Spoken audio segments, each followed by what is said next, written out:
जय Shri Radhe ji. Welcome to ढंग astro. हमारी हस्तरेखा हमारे जीवन को खुली किताब बनाता है।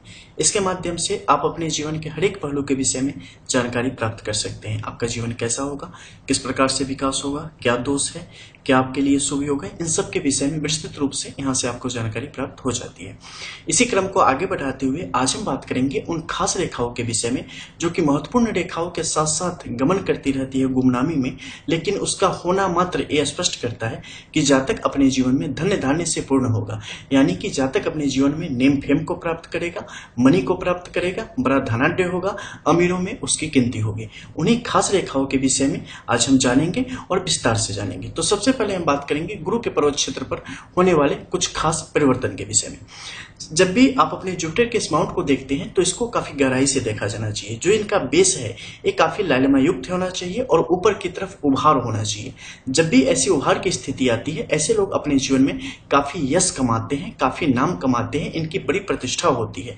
ये अपने जीवन में सही कर्मों के द्वारा, सही कार्यों के द्वारा जीवन को काफी उन्नति की स्थिति में लेते चले जाते हैं और अपने आप को अमीर की श्रेणी में लाके खड़ी कर देते हैं।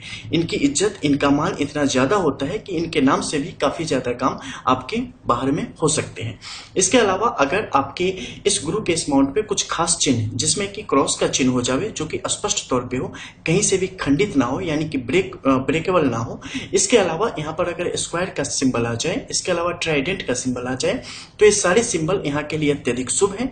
जब भी इनकी उपस्थिति यहाँ पर होगी, ये स्पष्ट करती है कि जातक अपने जीवन में किसी न किसी कालखंड में, जब आप पूर्ण हस्तरेखा का विश्लेषण करवाते हैं तो उससे पता चलता है कि किस उम्र में कौन सी चीजें आपको प्राप्त होगी। तो किसी न किसी कालखंड में आप धन के मामले में काफी ऊपर जाएंगे और अमीरों में आपकी गिनती होती चली जाती है।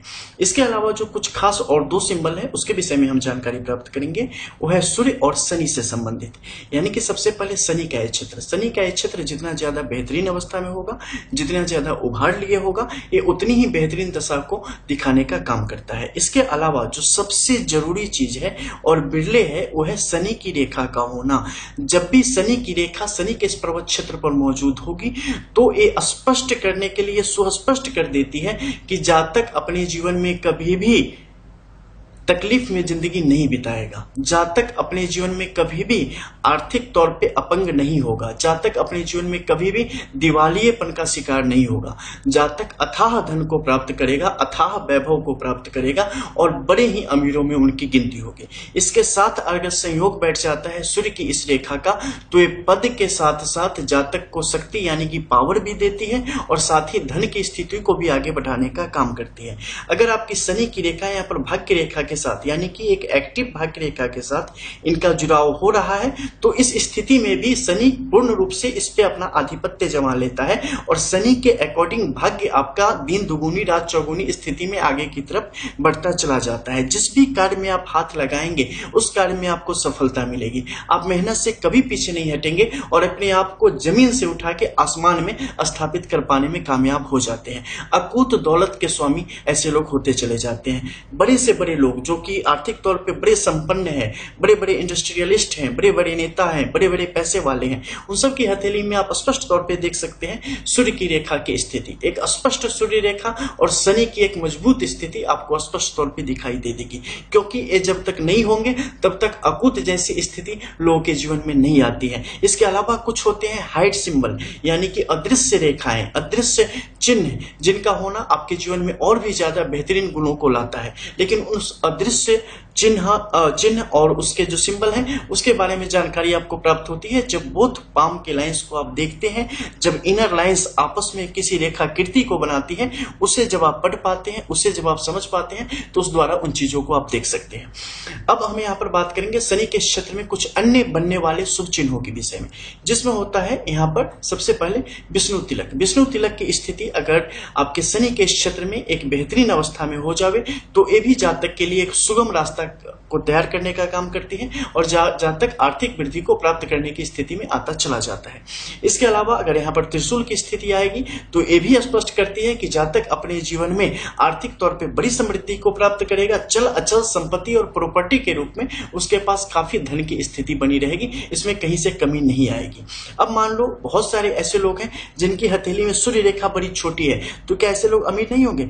बिल्कुल। उस मामले में आपको देखना पड़ेगा कि यहाँ पर उपस्थिति कैसी है। है, सूर्य का बेस कैसा है। इसके अलावा यहाँ पर जो रेखाएं बन पड़ी है उन रेखाओं में ऊर्ध्व रेखाएं हैं या अर्धव रेखाओं की स्थिति बन पड़ी है। इसके अलावा मस्तिष्क रेखा और हृदय रेखा, इन दोनों के बीच में गैप कितना है। साथ ही जीवन रेखा जब यहां से निकली है तो इनके मध्य में गैप कितना है। ये जितना ज्यादा गैप लेके चलेंगी उतनी बेहतरीन अवस्था को दर्शाने का काम करती है। मस्तिष्क रेखा जितनी छोटी होगी ये उतनी ज्यादा बेहतरीन और आर्थिक तौर पे आपको संपन्न यानी कि फाइनेंशियली आपको इंडिपेंडेंट करने का काम करती है और आगे बढ़ाने का काम करती है। इसके अलावा कुछ सामान्य स्थिति है जो किसी की हथेली में होगी तो उसके द्वारा आप समझ सकते हैं कि ऐसे लोग अपने जीवन में एक बेहतर धन की स्थिति को प्राप्त करेंगे, लेकिन कोई ऐसा नहीं जिससे कि कहीं नाम आ जाए कि हाँ ये अपने इस एरिया में या इस क्षेत्र के ये बहुत बड़े धनाढ्य है, वो उस श्रेणी में नहीं, लेकिन अपने आप में एक बड़ी श्रेणी को, जिसे आप कह सकते हैं कि हाँ करोड़पति तक की स्थिति को प्राप्त करने की स्थिति में आ जाते हैं जब इस प्रकार के महालक्ष्मी योग का निर्माण होता है,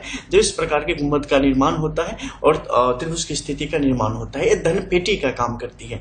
नीचे के क्षेत्र में जब भी यहाँ पर स्क्वायर की स्थिति आएगी ये तत्कालिक धन को आपकी तरफ बढ़ाने का काम करती है और ये भी एक दूरगामी स्थिति में आपके लिए बहुत ही बेहतरीन सेज और रास्ते को तैयार करती है, जिससे आप अपने जीवन में बेहतरीन रूप से आर्थिक स्थिति को प्राप्त करेंगे।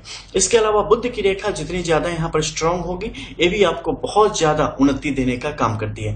मस्तिष्क रेखा में कुछ खास ध्यान रखना, मस्तिष्क रेखा सूर्य के क्षेत्र तक आते आते खत्म हो जाए बहुत सुंदर, चाहे बाद में कोई दूसरी भी रेखा आ जाए उससे फर्क नहीं पड़ता, लेकिन ये जितनी ज्यादा लंबी होगी ये उतना ज्यादा परेशान करेगी। अगर लंबी हो तो उस समय ध्यान देना है कि इनके मध्य में गैप बहुत लंबा हो, गैप लंबा हो प्लस हाथ बहुत चौड़ा हो। इस क्षेत्र में जो ये झुकाव है ये बाहर की तरफ अत्यधिक होना चाहिए। ऐसी स्थिति में इसका कुप्रभाव कुछ कम होगा और धन की स्थिति बेहतरीन होगी। लेकिन अगर ये बहुत बड़ी है और ये यहाँ पर गैप भी छोटा है तो ऐसी स्थिति में आपके लिए मुश्किलें खड़ी होती रहेंगी। इसके अलावा जो कुछ अन्य रेखाएं हैं जिन्हें देखा जाना चाहिए औसत धन की स्थिति के लिए, मैं औसत धन की जब बात करता हूं तो उसे समझना चाहिए एक करोड़पति की अवस्था, और जब मैं बेहतरीन और अकूत धन की बात करता हूं तो उस समय अकूत ही समझना चाहिए जिसकी गिनती संभव न हो ऐसी परिस्थिति। तो यहाँ पर जब शुक्र की ऐसी स्थिति हो जाएगी और बेहतरीन रूप से आगे बढ़ेगी, यहाँ पर अच्छे सिंबल्स की उपस्थिति होगी तो यहाँ पर आपके लिए खाते पीते जीवन को स्पष्ट करने का काम करता है।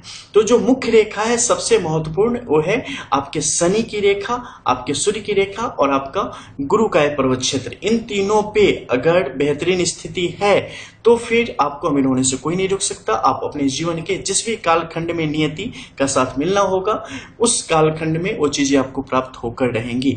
ज्यादा विश्लेषण के लिए जब आप अपनी बोथ पाम के एनालाइज में जाते हैं या हॉरोस्कोप एनालिसिस में जाते हैं तो उस समय चीजें आपको स्पष्टता क्लियर हो जाती है। मिलते हैं फिर, तब तक के लिए जय जय श्री राधे।